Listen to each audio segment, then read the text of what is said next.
Hello po! Ayan, ako, mananakam na naman po tayo dito sa aking nilulutong merienda.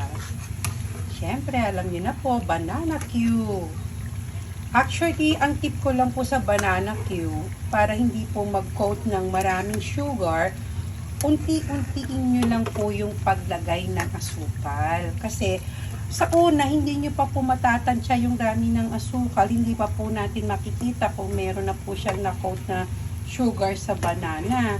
Eh ngayon, kapag buhos po natin yung sugar kagad sa kawali, hindi na po natin makokontrol yung rami niya. Masyado na pong matanis.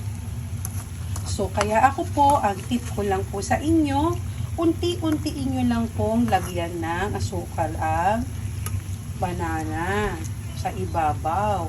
Until kapag naman po yan uminit na ng gusto sa mantika, matutunaw na po yan at kapag gumulong na po ang banana sa mantika, nandun na po yung sugar niya. So, kaya, konti lang po yung makukoat niya sa banana. Ayan, hindi po gaanong balot na balot ng sugar yung banana. Ayan po.